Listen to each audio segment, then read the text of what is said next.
I was an atheist. I have been an atheist. I didn't believe in God. আমি এতদিন পর্যন্ত নাস্তিক ছিলাম, কোন আল্লাহ, কোন সৃষ্টিকর্তায় বিশ্বাস করতাম না। আমি মনে করতাম, I thought this world came into existence automatically. এই পৃথিবী অটোমেটিক ভাবে সৃষ্টি হয়েছে, এটার কোনো সৃষ্টিকর্তা নাই। তিনি বলছেন, but now I have realized, আমি বর্তমানে বুঝতে পেরেছি, the world has not become into existence automatically. It has come from something and it is created by a God, a creator. আমি বর্তমানে বিশ্বাস করি যে এই পৃথিবী এমনি এমনি আসেনি, এই পৃথিবীর নিশ্চয়ই একজন সৃষ্টিকর্তা আছেন। একটু জোরসে বলবেন না সুবহানাল্লাহ। এলন মাস্ক, যিনি আমেরিকার দ্বিতীয় শ্রেষ্ঠ পাওয়ারফুল মানুষ, সেই মানুষটা যখন বলে এই পৃথিবীর একজন সৃষ্টিকর্তা আছে বলে বর্তমানে আমি বিশ্বাস করি, নিশ্চয়ই এটা সারা বিশ্বের মানুষের জন্য হেদায়েত গ্রহণের বড় একটা দরজা হয়ে যাবে। ঠিক কিনা বলেন? আমরা এসেছি হযরত শাহ সুফি আব্দুল বারী শাহজির মাহফিলে, আর সেই মাহফিলে আমরা বারী তাআলার ইবাদতের দিকে মানুষকে আহ্বান করতে এসেছি। আল্লাহ আমাদের সবাইকে কবুল করুন।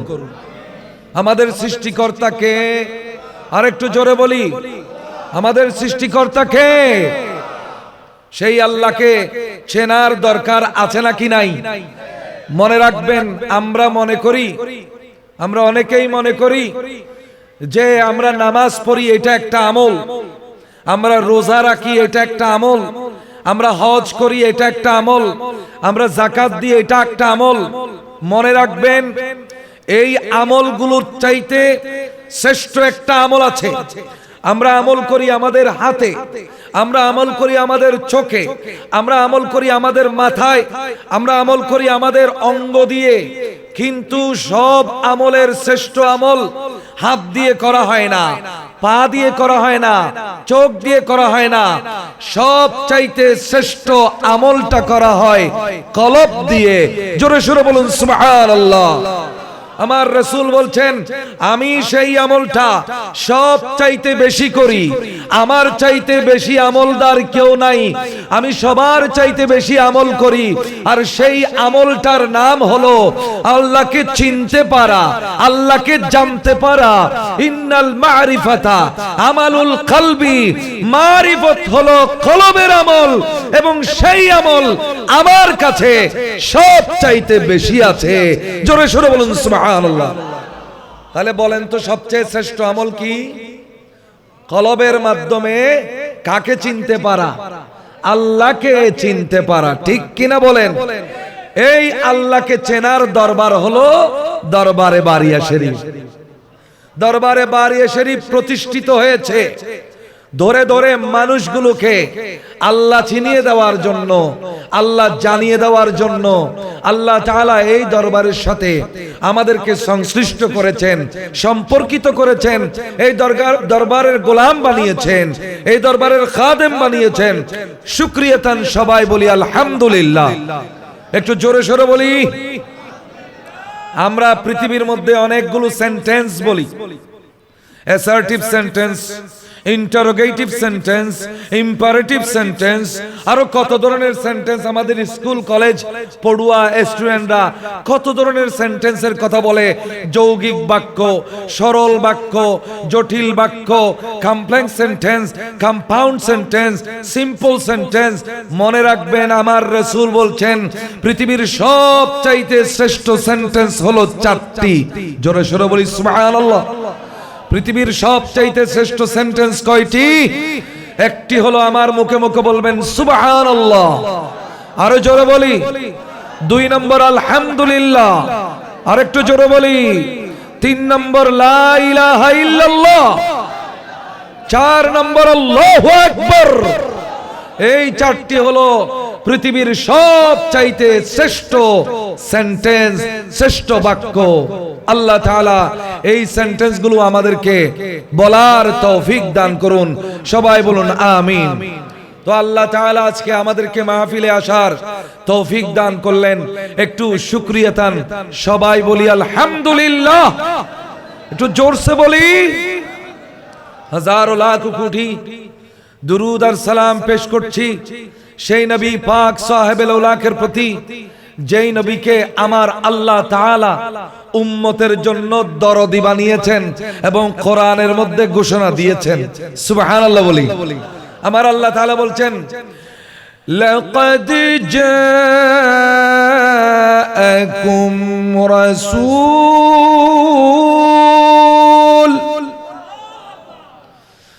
লাকাদ জাআকুম রাসূলুম মিন আনফুসিকুম আজিজুন আলাইহি মা আনিতুম হারিসুন আলাইকুম বিল মুমিনিনা রাউফুর রহিম। লাকাদ জাআকুম, surely তোমাদের কাছে এসেছে, তোমাদের কাছে এই মুসলমান, এই মানব সকল তোমাদের কাছে এসেছে এমন একজন রাসূল। এই মেসেঞ্জার কেম টু ইউ, একজন রাসূল তোমাদের কাছে এসেছেন। জোরে বলুন সুবহানাল্লাহ। রাসূল যে আমাদের কাছে এসেছেন, এটা কি দুঃখের ব্যাপার না খুশির ব্যাপার? এই খুশি আমার আল্লাহ বলছেন তোমরা খুশি উদযাপন করো। লা ইন শাকারতুম লা আযীদান্নাকুম, যদি শুকরিয়া আদায় করো আমি আরো বাড়িয়ে দেব। আর ওয়ালা ইন কাফারতুম ইন্না আযাবি লাশাদীদ, যদি আমার নিয়ামতের অস্বীকার করো তাহলে আমার আযাব কিন্তু সবচেয়ে বেশি কঠিন। মনে রাখিও, আমার নিয়ামতের শুকরিয়া আদায় না করলে তোমাদেরকে কিন্তু শাস্তি পেতে হবে। আল্লাহ আমাদেরকে শাস্তি থেকে রক্ষা করুন। রাসূল এসেছেন আমাদের দুঃখের ব্যাপার না খুশির ব্যাপার? আর একটু জোরে বলি। আল্লাহ তাআলা আমাদেরকে সেই খুশি আল্লাহকে দেখানোর তৌফিক নসিব করুন। লাকাদ জাআকুম রাসূল আজিজুন আলাইহি মা আনিতুম। সুবহানাল্লাহ। ওরে শুনো মানুষ, এমন একজন রাসূল পাঠাইছি, তোমাদের বুকে যদি কষ্ট হয়, তোমাদের যদি কোনো কষ্ট হয়, কষ্ট তোমার মধ্যে লাগার আগে তোমার কষ্টে ওই রাসূলের কষ্ট হয়। ওই রাসূল তোমাদেরকে ভালোবাসেন। সুবহানাল্লাহ বলেন না। রাসূল তোমাদেরকে কি করেন? আর একটু জোরে বলবেন না। রাসূল তোমাদেরকে কি করেন? ভালোবাসেন। এমন ভাবে ভালোবাসেন, কাটা ফুটছো তুমি চট্টগ্রামে, কাটা ফুটছো তুমি আব্দুল মুতালেব, আব্দুল মুতালেবের নামে প্রতিষ্ঠিত মতলব শহর। সুবহানাল্লাহ বলেন না। মুতালেব জমাতদার, আব্দুল মুতালেব জমাতদার। এই আব্দুল মুতালেব নামের মধ্যে আমার নবীর দাদা জানের নামের গন্ধ পাওয়া যাচ্ছে। সেই আমার নবীর দাদার নামে আব্দুল মুতালেবের থেকে আসছে মতলব। এই শহর, এই নগর, এটা বরকতময় শহর, যেহেতু এই শহরের নামের সাথে আমার নবীজির দাদার নামের সাথে মিল আছে। মতলব আমি পড়েছি, এই মতলব মুতালেব নাম থেকে এসেছে। আর মুতালেব আমার নবীর দাদার নাম আব্দুল মুত্তালিব। জোরে বলুন না সুবহানাল্লাহ। ত্রিভুবনের প্রিয় মুহাম্মদ এলো রে দুনিয়ায়, রে সাগর আকাশ বাতাস দেখবি যদি আয়, রে সাগর মাশাআল্লাহ। আজিক যত পাপী ও তাপী সব গুনাহের পেল মাপি, দুনিয়া হতে বেইনসাফি জুলুম নিল বিদায় রে সাগর দেখবি যদি আয় আয়,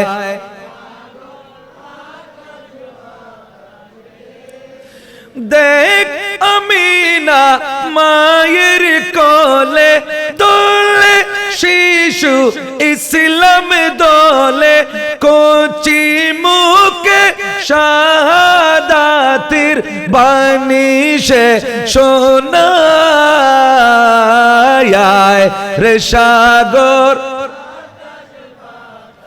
দেখবি যদি আয় আয় রে সাগর।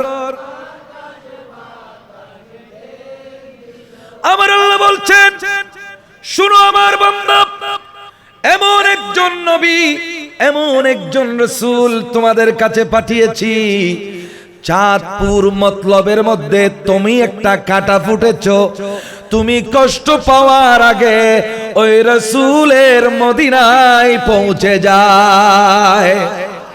তুমি কষ্ট পাওয়ার আগে ওই রাসূলের বুকে কষ্ট লাগে। রাসূল মায়ের চাইতে বেশি দয়ালু, আমার রাসূল বাবার চাইতে বেশি দয়ালু। আমার রাসূল আমাদের নিজেদের চাইতে নিজের জন্য নিজে যত দয়ালু, রাসূলুল্লাহ তার চাইতে বেশি দয়ালু। আমার আল্লাহ বলছেন, তোমার কষ্ট হইলে, তোমার কষ্ট হওয়ার আগে রাসূলের বুকের মধ্যে খবর হয়ে যায়। তুমি গুনাহ করো, তুমি গুনাহ করো, তুমি হাসো, কিন্তু তোমার গুনার কারণে রাসূল কাঁদে। আমার রাসূল বলে, আল্লাহ রে, আমার উম্মত না বুঝে গুনাহ করেছে, আল্লাহ তুমি মাফ করে দাও। আমরা গুনাহ করতেছি, গুনাহ করে করে হাসতেছি, কিন্তু মদিনায় বসে একজন আমাদের জন্য কান্না করতেছেন, তিনি আর কেউ নয়, তিনি আমার দয়াল নবী। ঠিক কিনা বলেন না? এমন আপনা নবী যার নাই উপমা, যে জন হবে আপনা সেই তো মদিনা। বলো না, যে জন হবে আপনা সেই তো মদিনা। কার লাগিয়া কান্দরে মন, কার লাগিয়া বান্দ, কার লাগিয়া কান্দরে মন, কার লাগিয়া বান্দ। কেউ তো তোমার আপন হবে না, না না, যে জন হবে আপনা সেই তো মদিনা। সুবহানাল্লাহ বলেন। আমার আল্লাহ সাক্ষী দিচ্ছেন, তোমার বুকে কষ্ট হওয়ার আগে, তুমি কাঁটা ফুটলে, তোমার উপর কোন দুঃখ হইলে, ওই দুঃখের ব্যথা মদিনা শরীফ পৌঁছে যায়। আমার রাসূলের চোখে, জিন্দা নবী হায়াতুন নবীর চোখের মধ্যে পানি চলে আসে। আল্লাহু আকবার। ইয়া রাসূলুল্লাহ, ইয়া গাউসুল দস্তগীর, জিন্দাবাদ, জিন্দাবাদ, জিন্দাবাদ।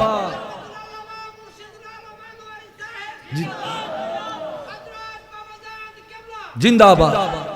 মুসলমান, আমার নবী বলছেন, শুনো, আমার আল্লাহ আমার নাম বলেছেন, বিল মুমিনিনা রাউফুর রহিম।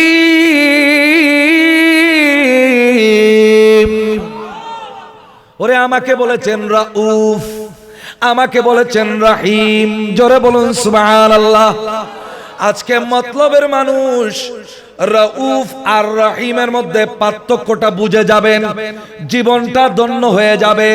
কলবের বক্সে করে রাউফ এবং রহিম শব্দের ব্যাখ্যা আপনাদের ঘরের মধ্যে নিয়ে যাবেন। আমার মা বোনকে বলবেন রাউফ মানে স্নেহশীল দয়ালু, রহিম মানেও দয়ালু, কিন্তু দুই দয়ার মধ্যে পার্থক্য আছে।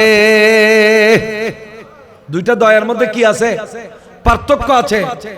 রহিম মানে যিনি দয়া করতে করতে করতে করতে দয়ার কোনো শেষ নাই, গভীরভাবে দয়া করেন, শুধু দয়াই করে থাকেন, ওনার নাম হলো রহিম। আল্লাহ আমার নবীকে আমাদের জন্য রহিম বানিয়েছে। কিন্তু রাউফ মানে বুঝেন, তাফসীরে কুরতুবী, তাফসীরে তাবারী আপনাদের কাছে এসেছি। তাফসীরের বাইরে দলিল ছাড়া কোনো কথা আমি বলবো না। তাফসীরে তাবারীর মধ্যে কিছুক্ষণ আগে আপনাদেরকে দেখানোর জন্য, শোনানোর জন্য পড়েছি, রাউফ মানে এমন দয়ালু, উম্মতের উপর কোনো বিপদ আসলে, উম্মতের উপর কোনো কষ্ট আসলে, উম্মতের কোনো ক্ষতি হইলে সেই কষ্ট থেকে, সেই বিপদ থেকে, সেই ক্ষতি থেকে আমার নবী আমার আল্লাহর কাছে প্রার্থনা করে আমাদেরকে বাঁচিয়ে ফেলে। এটার নাম হলো রাউফ। রাউফ মানে যিনি কষ্ট দূর করে ফেলেন, ক্ষতি দূর করে ফেলেন, বিপদ দূর করে দয়া করেন, এটার নাম হলো রাউফ। জোরে বলুন না সুবহানাল্লাহ। নবীজি বলছেন, শুনো শুনো আমি তোমাদের প্রতি কেমনে দয়া করি। কিয়ামত পর্যন্ত আমার উম্মত আসতে থাকবে, ঠিক কিনা? আমাদের নাম মুমিন কিনা? একটু সবাই বলবেন। আমাদের নাম মুসলমান কিনা, নাকি আমরা কাফের? আমাদের নাম কি? মুসলমান। মুনকার নকির কবরে বলবে তোমার প্রভুকে, বলো তোমার ধর্ম কি, বলো তোমার নবীকে। মুনকার নকির কবরে বলবে তোমার প্রভুকে, বলো তোমার ধর্ম কি, বলো তোমার নবীকে। বলবো আমি মুসলমান, আমার আল্লাহ রহমান। বলবো আমি মুসলমান, আমার আল্লাহ রহমান, আমার নবী মুস্তাফা। লা ইলাহা ইল্লাল্লাহ হাসবি রব্বি জাল্লাল্লাহ, মা ফি কলবি গায়রুল্লাহ, নূর মুহাম্মদ সাল্লাল্লাহু। মুসলমান আমার নবী করিম রউফুর রহিম বলছেন, শুনো শুনো, কিয়ামত পর্যন্ত মুমিন আসতে থাকবে নাকি আসা বন্ধ হবে? কি বন্ধ হবে? কিয়ামত পর্যন্ত মুমিন আসতে থাকবে। কিয়ামত পর্যন্ত যতগুলো মুমিন আসবে প্রত্যেক মুমিনের জন্য আমি দয়ালু। কোরআন সাক্ষী দিচ্ছে প্রত্যেক মুমিনের জন্য রাসূল হলেন রহিম। আমার রহমতের একটা উদাহরণ শুনো মুমিন, আমার রহমতের উদাহরণ হলো, শুনো শুনো আল্লাহ আমাকে কি বানাইছে দেখো। কোন জায়গার মধ্যে আগুন জ্বালানো হইল, ওই আগুনের মধ্যে কীট পতঙ্গ ঝাঁপ মারতেছে আর পুড়ে যাচ্ছে। ঝাঁপ মারার আগে ওই পোকামাকড় কীট পতঙ্গ সে বুঝতে পারছে না আগুনের মধ্যে যদি আমি ঝাঁপ মারি তাইলে আমি পুড়ে যাব। আগুনের মধ্যে যদি আমি কি মারি, ঝাঁপ মারি, তাইলে আমি কি আগুনে জ্বলে যাব। এটা পোকাই বুঝে না, না বুঝে আগুনের মধ্যে ঝাঁপ মারে পোকা। আপনারা দেখেন নাকি দেখেন না? বিভিন্ন জায়গায় যেখানে আগুন জ্বালানো হয় সেখানে পোকামাকড় ওখানে ঝাঁপ মারে, ঝাঁপ মারলে কি আগুনে ছেড়ে দেয়? আরো জোরে বলেন, ঝাঁপ মারলে কি আগুনে ছেড়ে দেয়? ছেড়ে দেয় না। শুনো উম্মত, তোমরা যখন নামাজ ছেড়ে দাও তোমরা জাহান্নামের আগুনের মধ্যে ঝাঁপ দাও। তোমরা যখন সুদ খাও জাহান্নামের আগুনের মধ্যে ঝাঁপ দাও। তোমরা যখন ঘুষ খাও জাহান্নামের আগুনের মধ্যে ঝাঁপ দাও। তোমরা যখন চুরি করো জাহান্নামের আগুনে ঝাঁপ দাও। তোমরা যখন জেনা করো, ব্যভিচার করো, অশ্লীল দৃশ্য দেখো, তখন জাহান্নামের আগুনে ঝাঁপ দাও। তোমরা যখন মদ খাও জাহান্নামের আগুনে ঝাঁপ দাও। তোমরা যখন গীবত করো জাহান্নামের আগুনে ঝাঁপ দাও। কিন্তু আমি নবী কি করি শুনে রাখো, সেই জাহান্নাম থেকে বাঁচানোর জন্য কিয়ামত পর্যন্ত আমার সমস্ত উম্মতকে আমি কোমর ধরে আটকিয়ে রাখি, জাহান্নামের মধ্যে পড়তে দিই না। নবী আমার কেমন নবী? আমার কোমর ধরে আছেন, আপনার কোমর ধরে আছেন, পৃথিবীর সমস্ত উম্মতের কোমর ধরে আছেন। ও উম্মত, তুই জাহান্নামে ঝাঁপ দিতে যাচ্ছিস, কিন্তু আমি তোর কোমর ধরে আছি। আমি তোকে জাহান্নামে ঝাঁপ দিতে দেব না, আমি তোর বাঁচানেওয়ালা। আসল বাঁচানেওয়ালা কে? আর আল্লাহ আমার নবীকে ক্ষমতা দিয়েছেন আমাদেরকে বাঁচাইবার জন্যে। আমাদেরকে কি করার জন্যে? বাঁচাইবার জন্যে। এই জন্য নবী আমার কিয়ামত পর্যন্ত সকল মুমিনের জন্য দয়ালু। সেই নবী এই বাঁচানোর দায়িত্ব দিয়েছেন আরেক গ্রুপের মানুষকে। আজকে আপনাদেরকে এমন একটা ডেঞ্জারাস, এমন একটা আয়াত পড়েছি, অবাক হয়ে যাবেন। এগুলো আমাদের থেকে গোপন করা হয়, মনে রাখবেন। কতগুলো আয়াত, these verses are hidden from us. Some corrupted people, like the wise people of, like the corrupted knowledgeable persons of Bani Israel, they hide these knowledges from us. বনি ইসরাইলদের আলেমের মতো তারা এই জ্ঞানগুলো আমাদের থেকে লুকিয়ে রাখে। আজকে আমি সেই রকম একটা জিনিস আপনাদেরকে প্রকাশ করতে যাচ্ছি, দয়াল নবীর সদকায়, দরবারে বারিয়া শরীফের সদকায়। সবাই বলুন আলহামদুলিল্লাহ। এক গ্রুপ মানুষ বলে ওলি বলতে কিচ্ছু নাই, নাউজুবিল্লাহ বলেন। আজকে আমি আপনাদের সামনে সূরা মায়েদার 55 নম্বর আয়াত তিলাওয়াত করেছি। পরিষ্কার ভাবে জেনে নেন, আমার আল্লাহ তাআলা বলছেন, ইন্নামা ওয়ালিয়ুকুমুল্লাহ। শুনো শুনো, তোমাদের এক নম্বর ওলি হলেন আল্লাহ, ওয়া রাসূলুহু, দুই নম্বর ওলি হলেন রাসূল, ওয়াল্লাযীনা আমানু, তিন নম্বর ওলি হলো আল্লাহর নেককার নামাজি আল্লাহওয়ালা মুমিন বান্দারা। আজকের জন্য এই মুহূর্তে আমাদের এক নম্বর ওলি হলেন কে? আরো জোরসে বলেন, আরো জোরসে বলতে হবে। ক্ষমা চাও কবু যদি পাপ করিয়া, প্রভু দিবে ক্ষমা করে ক্ষমা বিলায়, ক্ষমা বিলায়। দরবারে কেন তার হাত পাত না, দরবারে কেন তার হাত পাত না, প্রভুর প্রেমে মন সাড়া দাও না। সালাতুনিয়া আলাইকুম সালামুনিয়া। সরলভাবে পবিত্র কোরআনে কারীমের সূরা মায়েদার একটি আয়াতের অনুবাদ আমি আপনাদেরকে বলছি।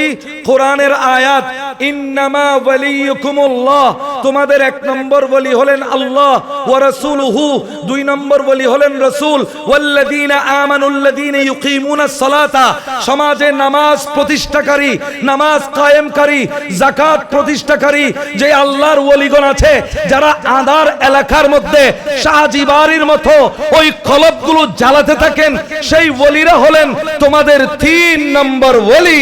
জোরে বলুন না সুবহানাল্লাহ।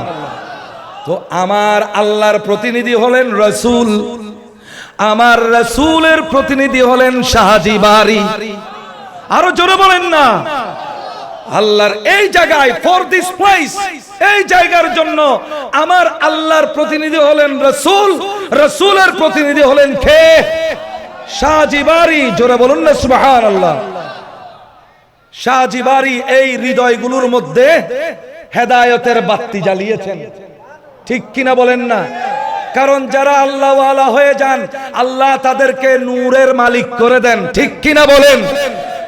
ইন্নামা কোরআনে কারীমের সূরা বাকারার মধ্যে বলা হচ্ছে আল্লাহু ওয়ালিয়ুল্লাযীনা ইউমিনুনা, আল্লাহু ওয়ালিয়ুল্লাযীনা আমানু ইউখরিজুনাহুম মিনাজ যুলুমাতি ইলান নূর, যারা ঈমানদার আল্লাহ তাদেরকে অন্ধকার থেকে নূরের পথে নিয়ে আসেন, তাদের কলবে, হাতে, চেহারায় নূর দান করেন। চেহারার মধ্যে কি দান করেন? নূর দান করেন। একটা ছোট্ট উদাহরণ বুখারী শরীফের হাদিস থেকে বলি। বুখারী শরীফের হাদিসের মধ্যে বলা হচ্ছে যে আমাবস্যার রাতের মধ্যে অন্ধকার, রাসূলের দরবার থেকে দুইজন সাহাবী, একজনের নাম উসাইদ ইবনে খুদাইর আর একজনের নাম আব্বাদ ইবনে বেশির, এই দুইজন সাহাবী আঁধার রাতের মধ্যে দুইটা লাঠি নিয়ে, ছোট ছোট লাঠি নিয়ে রাসূলুল্লাহর দরবার থেকে বের হয়ে যাচ্ছেন। এখন আঁধারের মধ্যে তারা বাড়ি চিনেন না, ঘর চিনেন না, কিচ্ছু দেখতে পাচ্ছেন না। আমার রাসূলকে বললেন, আমার রাসূল বললেন তোমরা এগিয়ে যাও, নূর আল্লাহ দান করবেন, বাতি আল্লাহ দান করবেন। আমার রাসূল যখন তাদেরকে ছেড়ে হুজরা মোবারকের ভিতরে চলে গেলেন, তাদের দুইজনের ছোট ছোট লাঠিগুলো টিউবলাইটের মতো আলোকিত হয়ে গেল। একজনের লাঠি আলোকিত হয়ে গেল, ওই একটি লাঠিতে দুইজন সামনের দিকে চলছে। কিছুক্ষণ যাওয়ার পরে একজনের বাড়ি ডান দিকে, আরেকজনের বাড়ি বাম দিকে। এখন ডান দিকের তার হাতে লাইট আছে, আলো আছে, ওই লাঠিটা আলো হয়ে গেছে। বাম দিকের তার কি হবে? তিনি যখন বাম দিকে যাচ্ছেন, ওই বাম দিকে তার এই লাঠিটাও আলো হয়ে গেল। এইরকম ভাবে আল্লাহর ওলিদেরকে আল্লাহ তাআলা নূরের বাতি দান করেন। হযরতে শাহজি বাড়ি সিলেটের মধ্যে নূর জ্বালিয়েছেন, হযরতে শাহজি বাড়ি নোয়াখালীর মধ্যে নূর জ্বালিয়েছেন। হযরতে শাহজি বাড়ি, আমি শুনেছি তিনি এখানে কোনোদিন আসেন নাই, তাতে কোনো সমস্যা নাই। এখানে না আসলে আল্লাহর ওলি যেদিকে, আল্লাহর ওয়ালারা সেদিকে। এখানে না আসলে কি হবে? এখানের মানুষকে আল্লাহ তার কাছে পাঠিয়ে দিয়েছে, ঠিক কিনা বলেন না? একটা সোজা কথা বলে রাখি, ভালো করে বুঝবেন। নবীজি যখন মক্কা শরীফে, ভালো করে বুঝবেন কারণ আমার সময় অনেক কম, কথা অনেক বেশি। নবীজি মক্কা শরীফে যখন ইসলাম প্রচার করছেন, কেউ তাকে বলছে পাগল, নাউজুবিল্লাহ, কেউ তাকে বলছে জাদুকর, কেউ তাকে বলছে কাহিনীওয়ালা, কেউ তাকে বলছে কবি। কিন্তু আমার আল্লাহ বলছেন না, তিনি কাহিনীকার নন, তিনি কবি নন, তিনি জাদুকর নন, তিনি আমার প্রেরিত রাসূল। কিন্তু ওই মানুষগুলো পোড়া কপাল, আবু জেহেল পোড়া কপাল, আবু লাহাব পোড়া কপাল, নবীর মতো এত নেয়ামত পেয়েও গ্রহণ করতে। আমার নবী বলে তোমরা যদি গ্রহণ না করো, আমি হজের মধ্যে দাঁড়িয়ে থাকবো কাবার পাশে, বাইরে থেকে মদিনা শরীফ থেকে, ওই তুরস্ক থেকে, বিভিন্ন জায়গা থেকে যখন মানুষেরা আসবে, ওদেরকে আমি হেদায়েত করব। দেখি আল্লাহর নূরকে কে আটকাইতে পারে। ভাগ্যক্রমে মদিনা শরীফের 6টা মানুষ আমার নবীর কথা শোনার জন্য দাঁড়িয়ে গেল। আমার নবী তাদেরকে কোরআনের তেলাওয়াত শুনিয়ে দিলেন। নবীর জবানে পাকে যখন তারা কোরআন তেলাওয়াত শুনলো, সাথে সাথে তারা আমার নবীর উপর ঈমান নিয়ে আসলো। আমার নবী তাদেরকে বললেন, আগামী বছর তোমরা আসবে, আগামী বছর কিন্তু 6 জন আসবে না, কমপক্ষে 12 জন আসবে। জোরে বলুন না সুবহানাল্লাহ। তাদেরকে বাইআত করালেন, পরের বছর 12 জন আসলেন এবং আমার নবীর হাতে ইসলাম গ্রহণ করলেন। এখন তারা কি কি ওয়াদা করলেন আমি আপনাদেরকে একটা একটা বলি, একটা একটা বলবো, আপনারা বলবেন সুবহানাল্লাহ, বলেন জোরে। তারা বললেন আমরা চুরি করব না, তারা বললেন আমরা ডাকাতি করব না, তারা বললেন আমরা জিনা করব না, নিজেদের সন্তানকে হত্যা করব না, নিজেদের হাত পায়ের মধ্যে রটানো কোনো মিথ্যা অপরাধ গীবত করব না। তারা বললেন আমরা কোন বিষয়ে যেখানেই থাকি না কেন আপনার বিরোধিতা করব না। আমার নবীর হাতে হাত রেখে তারা ওয়াদা করলেন, জোরে বলুন সুবহানাল্লাহ। আরো শুনেন শুনেন, আমার নবী বলছেন তোমরা আমার হাতে হাত রেখে বায়াত করেছো, আমার সাথে শপথ করেছো।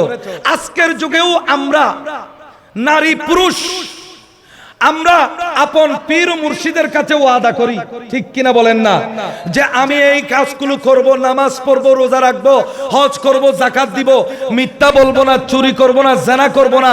আপন পীর মুর্শিদের হাতে আমরা এই সমস্ত কথা বলে বায়াত করি, ঠিক কিনা বলেন।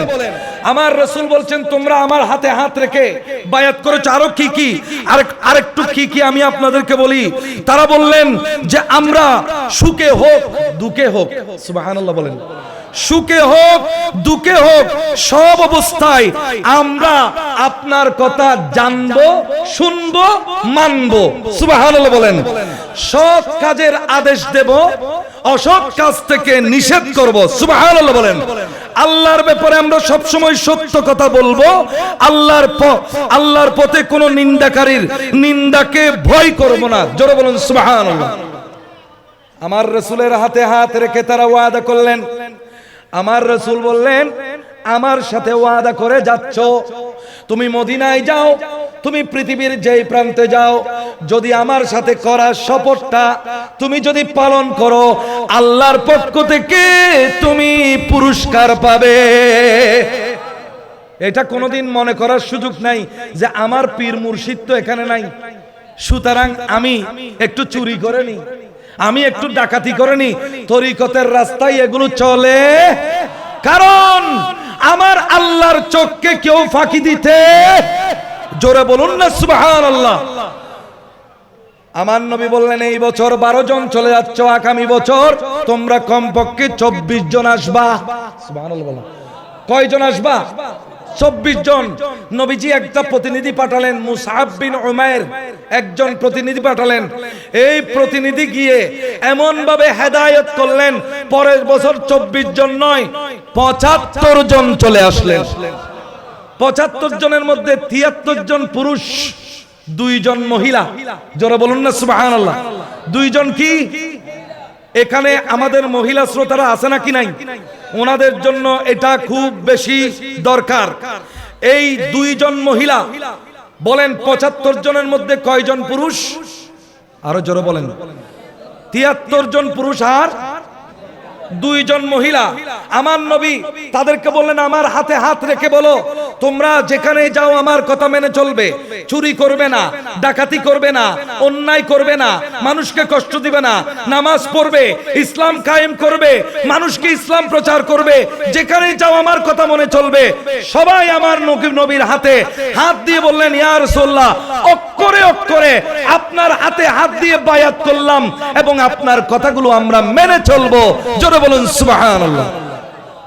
মহিলা 2 জন, একজনের নাম উম্মে আম্মারা নুসাইবা, একজনের নাম উম্মে আম্মারা নুসাইবা, আর একজনের নাম উম্মুল মানি'। 2 জন মহিলা। মহিলাগুলো আমার নবীকে বললেন ইয়া রাসূলুল্লাহ হাত বাড়িয়ে দেন, আমরাও আপনার হাতে বাইআত করব। ইয়া রাসূলুল্লাহ হাত বাড়িয়ে দেন, আমরাও আপনার হাতে বাইআত করব।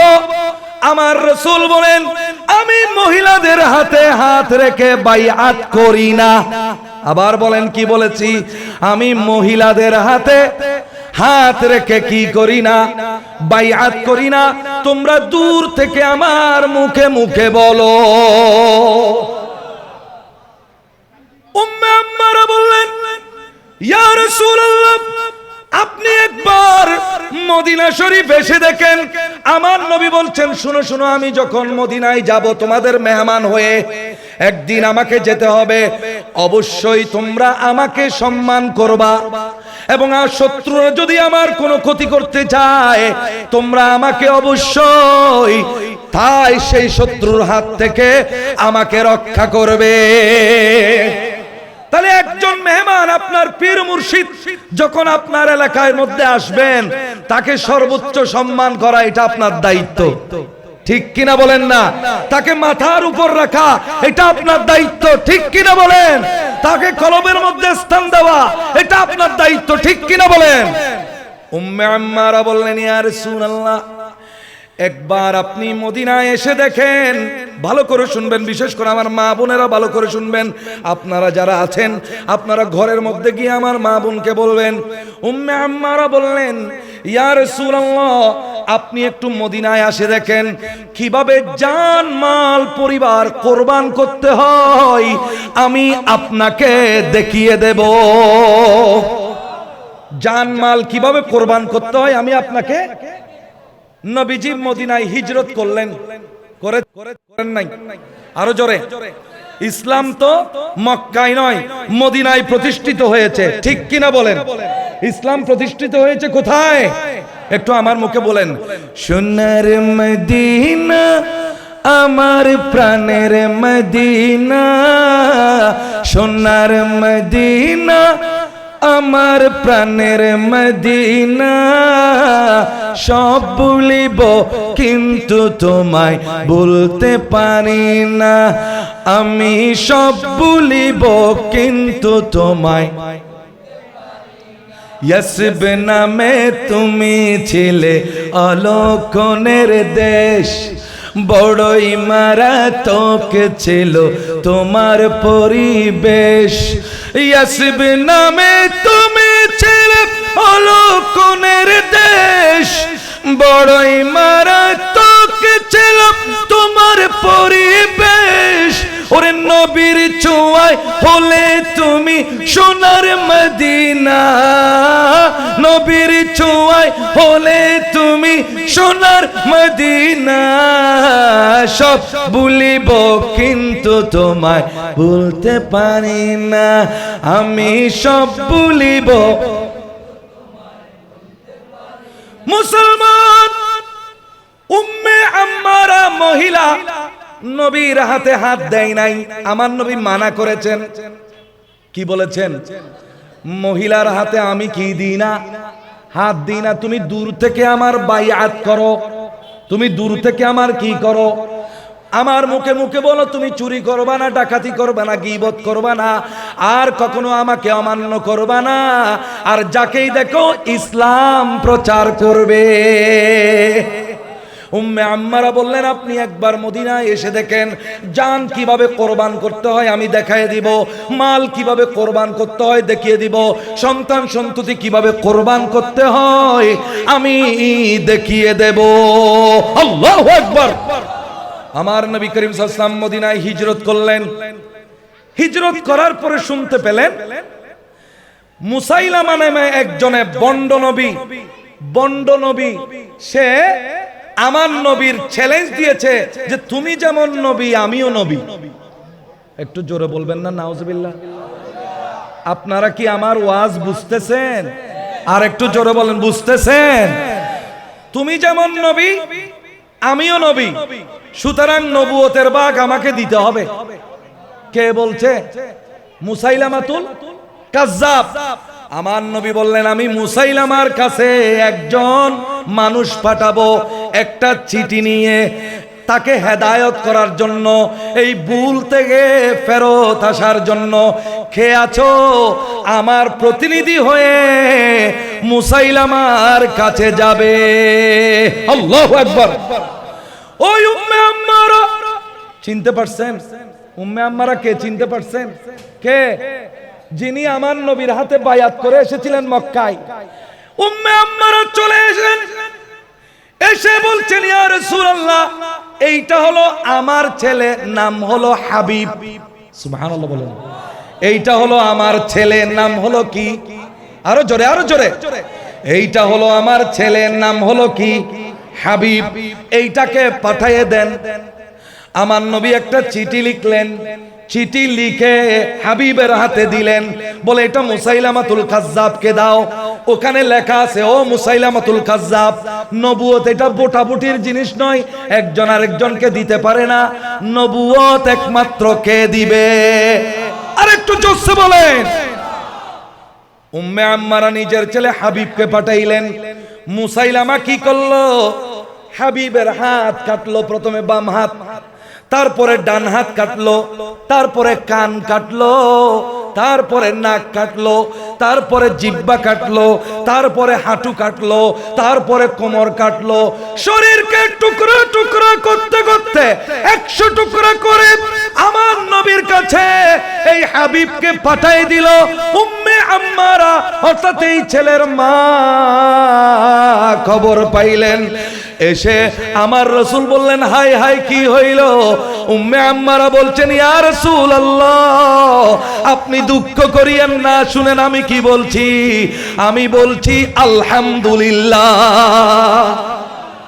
আমি আপনার সাথে ওয়াদা করে এসেছি বায়াতের সময়, আপনার সাথে বায়াতের সময় ওয়াদা করেছি আমার পরিবার আপনার জন্য কোরবান করব, দ্বীনের জন্য কোরবান করব, ইসলামের জন্য কোরবান করব। এইটার প্রথম প্রমাণ দিয়ে দিলাম। সুবহানাল্লাহ বলেন না? এখান থেকে আমাদের শিক্ষা নেওয়ার দরকার আছে নাকি নাই? একটু জোরসে বলেন, আছে নাকি নাই? এবার এসলো উহুদ যুদ্ধ। কি যুদ্ধ? উহুদ যুদ্ধ। উহুদ যুদ্ধের মধ্যে উম্মে আম্মারা বললেন, ইয়া রাসূলুল্লাহ আমি যুদ্ধ করতে চাই। আমার রাসূল বললেন, মহিলাদের জন্য আমি যুদ্ধ করি নাই, যুদ্ধ মহিলাদের জন্য নয়, তোমাকে আমি যুদ্ধে যেতে দেব না। ইয়া রাসূলুল্লাহ তাইলে একটা কাজ করতে দেন, যুদ্ধের মধ্যে যারা আহত হবেন, যুদ্ধের মধ্যে যারা ব্যথা পাবেন, ছুরির আঘাতে আহত হবেন, ওদেরকে পানি খাওয়ানোর জন্য, ওদেরকে ওষুধ লাগানোর জন্য, ওদেরকে সেবা করার জন্য আমাকে একটু যাওয়ার সুযোগ দেন। নবীজি বললেন, ঠিক আছে আসো, অসুবিধা নাই। যাওয়ার সুযোগ পেলেন, কিন্তু গিয়ে দেখলেন উহুদ যুদ্ধের এক পর্যায়ে আমার নবী একা হয়ে গেছেন। চারিদিক থেকে কাফেররা আমার নবীকে তীর মারছে, উনি হঠাৎ করে পড়ে থাকা একটা তলোয়ার তুলে বলছেন, কে আছো? আগে আমার সাথে লড়ো, আমি এখানে যোদ্ধা হয়ে এসেছি, আগে আমাকে মারো, তারপরে নবীকে মারবা। গায়ের মধ্যে 30টা তীর। কয়টা? 13টা তীর গায়ের মধ্যে বিঁধেছে। তার স্বামীও যুদ্ধ করেছে ইসলামের পক্ষে, স্বামীর গায়েও তীর বিঁধেছে। তার আরেক সন্তান আছে আব্দুল্লাহ। আগের সন্তানের নাম কি? একজনের মাত্র মনে আছে, একজন। আগের সন্তানের নাম কি ছিল? আর দ্বিতীয় সন্তানের নাম আব্দুল্লাহ। সেই সন্তান অগণিত তীর খেয়েছে, স্বামী তীর খেয়েছে, মহিলা উম্মে আম্মারা নিজেও তীর খেয়েছে। কারণ আমার নবীকে ওয়াদা করে এসেছিলেন, আপনি যখন আমাদের এখানে মেহমান হয়ে আসবেন, জীবন দিয়ে আপনাকে রক্ষা করব। ইয়া রাসূলুল্লাহ আমার ওয়াদা আমি রক্ষা করেছি।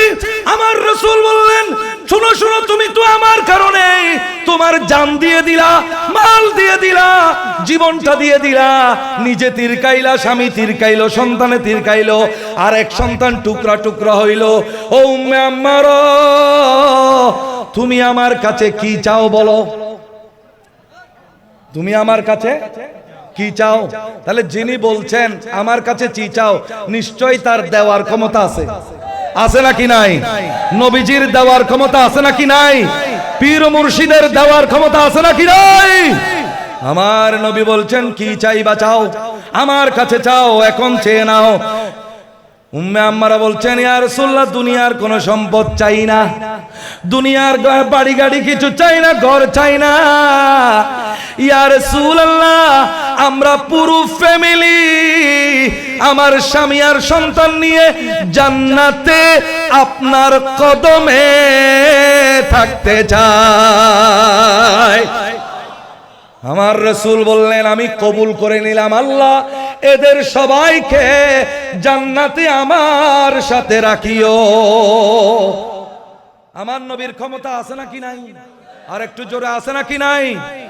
লা বারাবিল अर्श जिसको जो मिला उनसे मिला, बटती है कौनैन में, बटती है कौनैन में नेमत रसूलुल्लाह की। अल्लाहुम्मा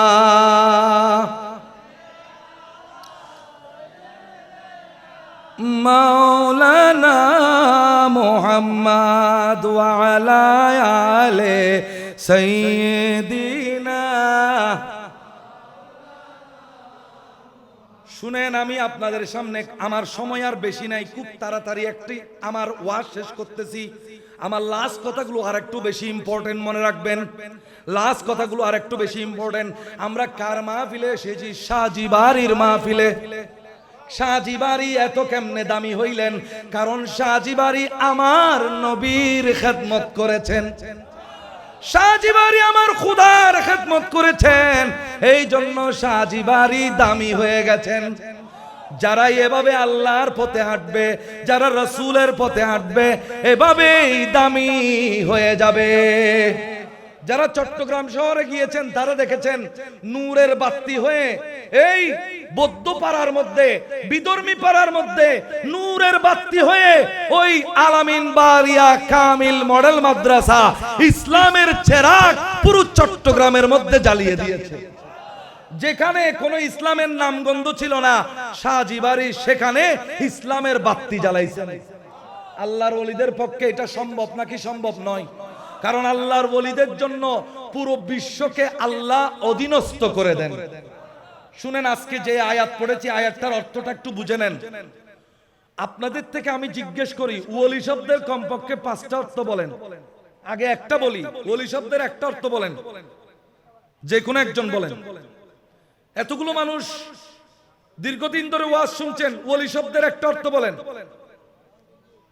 মাশাআল্লাহ, মাশাআল্লাহ। ওলি মানে বন্ধু। সুবহানাল্লাহ। আরো জোরে, আরো জোরে। ওলি মানে কি? এবার 2 নম্বর অর্থ বলেন। হ্যাঁ, অভিভাবক।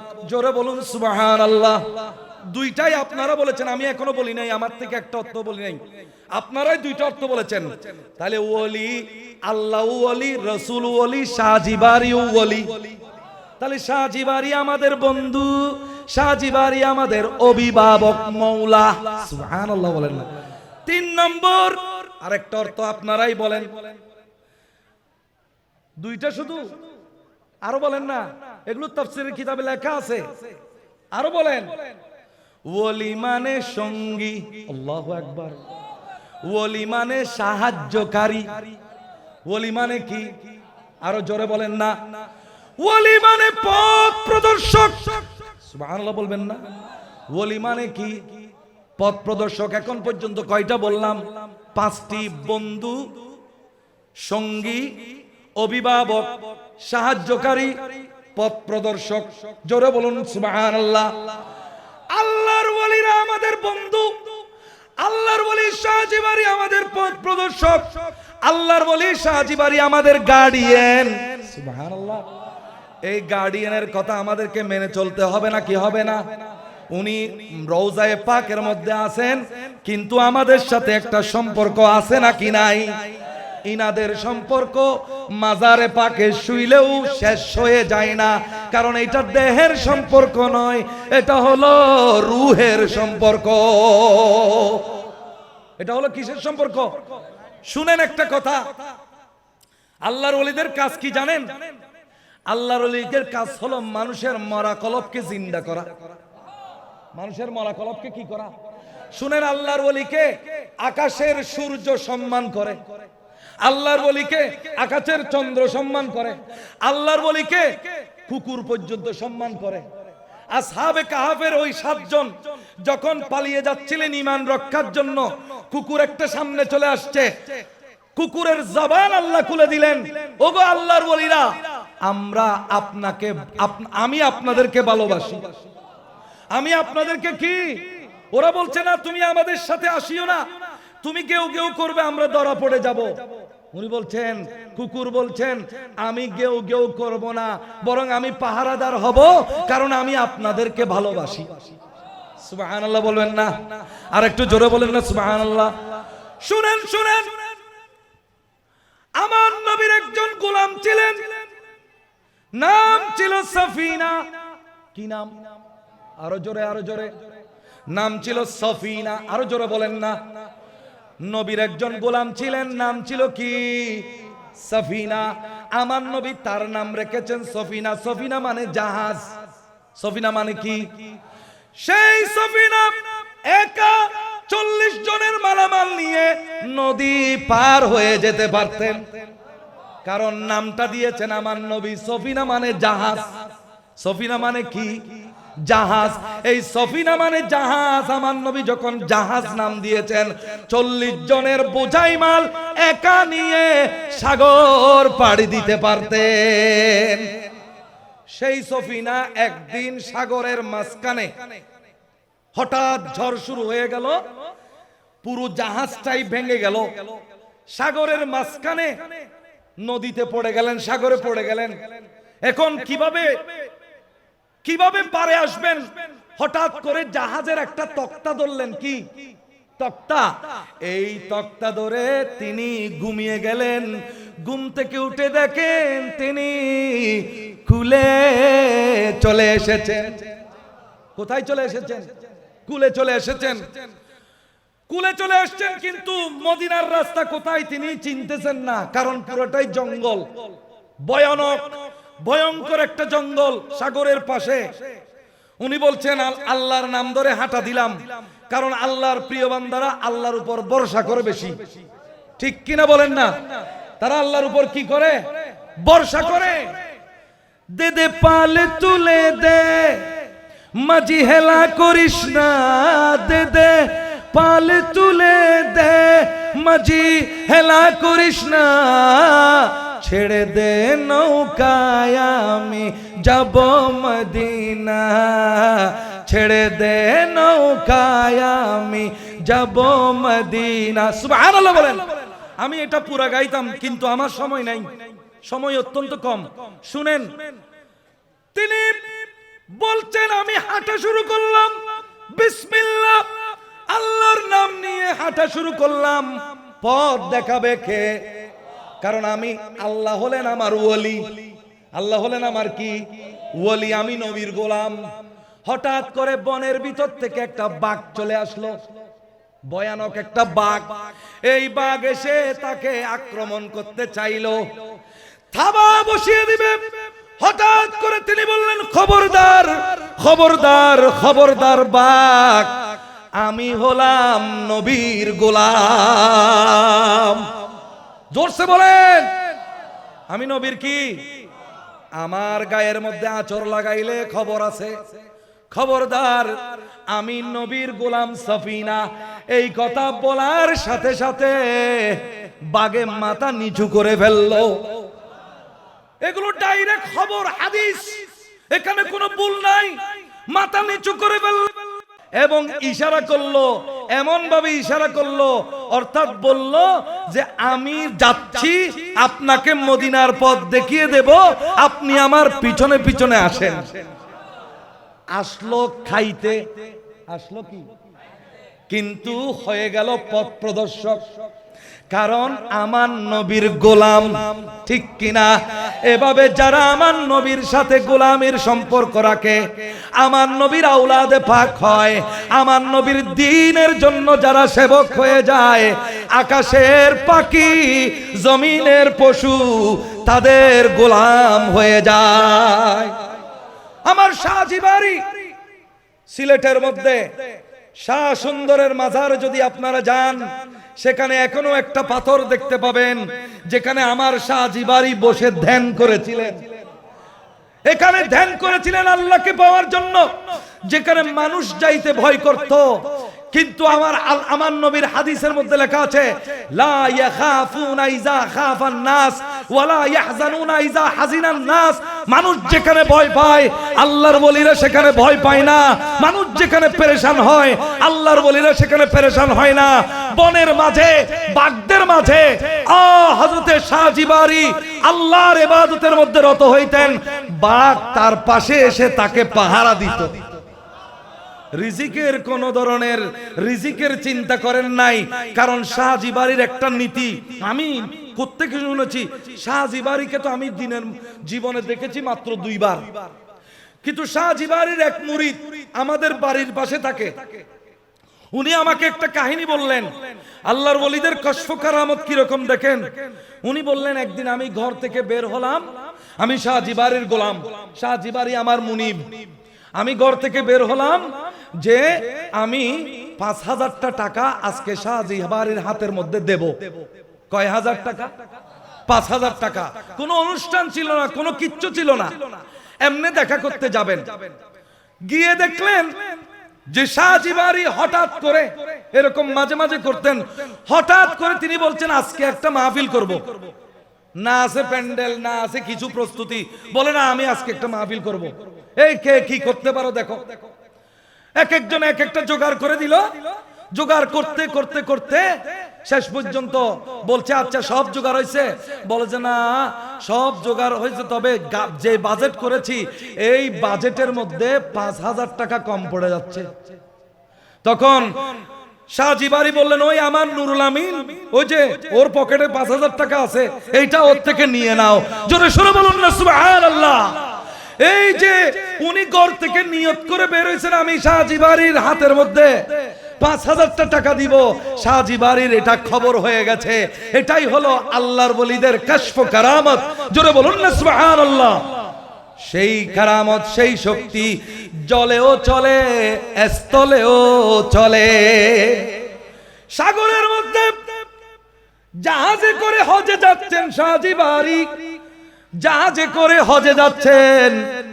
এই অবস্থার মধ্যে হঠাৎ ক্যাপ্টেন খবর দিলেন যে জাহাজের তলায় ফাটল দেখা দিয়েছে, জাহাজের ভিতরে পানি ঢুকে যাচ্ছে, জাহাজ ডুবে যাবে। সবাই কলমা পড়ে ফেলেন, কারণ সাগরের মাঝখানে বাঁচাবার কেউ নাই। আমার শাহ জিবারি ইবাদতের মধ্যে রত ছিলেন, কোনো চিন্তা নাই। হঠাৎ করে একজন আসলো, বলে শাহ জিবারি আপনি এখানে ইবাদত করছেন, আমাদের এখানে জাহাজ ডুবতে বসেছে। শাহ জিবারি হেসে দিলেন। যেখানে সবাই ভয় পায় আল্লাহর ওলিরা সেখানে হাসে। বলে কোথায় আমাকে একটু দেখিয়ে দাও। দেখাই দিলেন, বলে একটা ময়দার বস্তা নিয়ে আসো। ক্যাপ্টেনে এই কথা শুনলে হাসতে শুরু করলো, আপনি এই বিপদের মুহূর্তে আমাদের সাথে মস্কারি করতেছেন, ময়দার বস্তা দিয়ে কি সাগরের পানি আটকাইতে পারবেন? আমার শাহ জিবারি বলেন আপনি নৌকা চালান, জাহাজ চালান, আপনি জাহাজ চালান, আপনি ইনশাআল্লাহ আল্লাহ ভরসা, নৌকা আমাদের ডুববে না।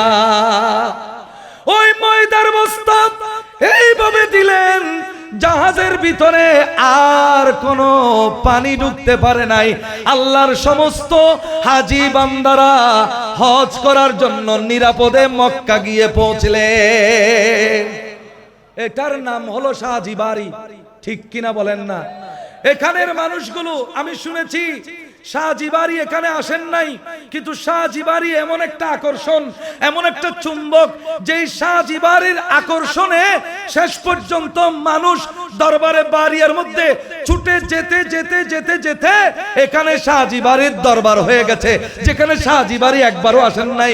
বুঝা গেল দেহে আসেন নাই ঠিক, কিন্তু রুহে ঠিকই এসেছেন। এটা বলেই আমি শেষ করে দিচ্ছি, রুহে ঠিকই এসেছেন। আমি আপনাদেরকে বুঝাই জিনিসটা। আজকে জুমার মধ্যে এই ওয়াজটা করেছি, কোনোদিন করি নাই, করেছি কিন্তু ওইভাবে করি নাই, ওইভাবে করি নাই। শুনেন, আপনারা শুনেছেন হয়তো ওয়াইস করণীর কথা, শুনেছেন নাকি শুনেন নাই? ওয়াইস করণীর কথা শুনেছেন? ওয়াইস করণীর জন্ম হলো হিজরতের 28 বছর আগে। আমার নবী যখন মক্কা থেকে মদিনায় হিজরত করতেছেন, তখন হযরতে ওয়াইস করণীর বয়স হলো 28 বছর। আল্লাহু আকবার। আর একটু জোরে বলেন। আমার নবী যখন মক্কা থেকে মদিনায় হিজরত করতেছেন, ওয়াইস করণের বয়স তখন কত বছর? 28 বছর। কয় বছর? 28 বছর। 28 বছর। ওয়াইস করণের বাড়ি হলো মদিনার সামান্য দূরে, বেশি দূরে নয়, যেখানে ইন্ডিয়া থেকে চেরামন পেরুমল নামে একজন বাদশা গিয়ে আমার নবীর হাতে হাত দিয়ে মুসলমান হয়ে সাহাবী হয়ে তার নাম হয়ে গেছে তাজউদ্দিন। এবং আমার নবীর জীবদ্দশায় ইন্ডিয়ার চেরামন মসজিদ তার ছেলে প্রতিষ্ঠা করেছে। ইন্ডিয়া থেকে মানুষ গিয়ে আমার নবীর কি হয়েছে? সাহাবী। সাহাবী কাকে বলে? যিনি দুই চোখে আমার নবীকে দেখেন, স্বপ্নে দেখেন না, ডাইরেক্ট দেখেন, ওনার নাম হলো কি? সাহাবী। এই সাহাবী যেই যুগে আছে সেই যুগটা বড় ভাগ্যবান, ঠিক কিনা বলেন? সাহাবীরা হলো আমাদের জন্য আকাশের তারকা, ঠিক কিনা বলেন? তাহলে আমি আপনাকে বুঝাতে যাচ্ছি, বাংলাদেশ থেকে ইন্ডিয়া থেকে চেরামন নামে একটা রাজা, কি নাম? আরো জোরে আপনারা খোঁজ করে দেখবেন গুগলে, চেরামন পেরুমল তার নাম। He was the king of Malabar, কেরালার মধ্যে, কেরালা ওই জায়গার রাজা ছিল। আল্লাহু আকবার, ইয়া রাসূলুল্লাহ, ইয়া গাউসুল দস্তগীর, জিন্দাবাদ জিন্দাবাদ।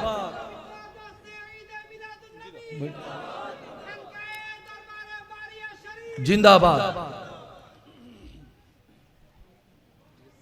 বসেন সবাই। আল্লাহুম্মা সাল্লি আলা সাইয়্যিদিনা মাওলানা মুহাম্মদ ওয়া আলা আলি সাইয়্যিদিনা দয়া করে আপনারা একটু সামনে চলে আসেন, পিছনে মানুষ দাঁড়িয়ে আছে, আপনারা একটু জিকির করতে করতে সামনে চলে আসেন। হাসবি রাব্বি জাল্লাল্লাহ মাফি কলবি গায়রুল্লাহ নূর মুহাম্মদ সাল্লাল্লাহু লা ইলাহা ইল্লাল্লাহ। আমার দেহ আমার মন জপতে থাকে সর্বক্ষণ, আমার দেহ আমার মন জপতে থাকে সর্বক্ষণ, যেমন জপেন মুস্তাফা লা ইলাহা ইল্লাল্লাহ। হাসবি রাব্বি জাল্লাল্লাহ মাফি কলবি গায়রুল্লাহ নূর মুহাম্মদ সাল্লাল্লাহ। দয়া করে একটু সামনে চলে আসেন। ইনশাআল্লাহ আমরা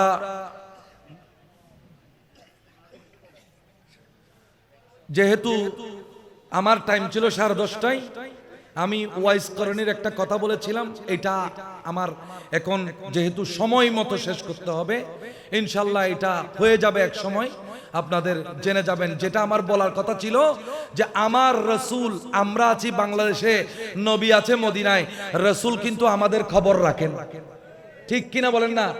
ওয়াইসুল করণী কোনদিন আমার নবীর সাক্ষাৎ করেন নাই, নবীজি কোনদিন ওয়াইসুল করণীর সাক্ষাৎ করেন নাই, কিন্তু আমার নবী বলছেন আমার উম্মতের মধ্যে একটা উম্মত আছে, তার নাম হলো ওয়াইসুল করণী। তোমরা যদি তার দেখা পাও, এই সাহাবায়ে কেরাম, তার থেকে তোমরা দোয়া চাইবা যেন আল্লাহ তোমাদেরকে মাফ করে দেন। সুবহানাল্লাহ। তাইলে বোঝা গেল দেখা না হইলেও নবী প্রত্যেকটা উম্মতকে চিনেন, ঠিক কিনা বলেন না? ঠিক তেমনি ভাবে শাহজিবারি আমার নবীর খলিফা, শাহজিবারি আমার নবীর আওলাদ, খলিফার খলিফার খলিফা হইতে হইতে যারাই আমার আল্লাহর দ্বীন প্রচার করবেন সবগুলো আমার নবীর প্রতিনিধি। ওনারা একবার কোন খলিফা নির্ধারণ করলে, প্রতিনিধি নির্ধারণ করলে, যার হাতেই আপনি হাত দেন না কেন, ওখান থেকে ওদের রাডারে কিন্তু আপনার খবর হয়ে যাবে, ঠিক কিনা বলেন? তাই আল্লাহ তাআলা শাহজিবারির সাথে আমাদের সম্পর্ক মজবুত করে দিন। শাহজিবারির আয়না হযরতে শাহ সুফি সৈয়দ বদরুদ্দুজা বারির মাধ্যমে আমাদেরকে শাহজি বারি পর্যন্ত, শাহজি বারির মাধ্যমে খাজা পর্যন্ত, খাজার মাধ্যমে রাসূল পর্যন্ত আল্লাহ আমাদেরকে পৌঁছার তৌফিক নসিব করুন। ওমা আলাইনা ইল্লাল বালাগ। আসসালামু আলাইকুম ওয়া রাহমাতুল্লাহি ওয়া বারাকাতুহু।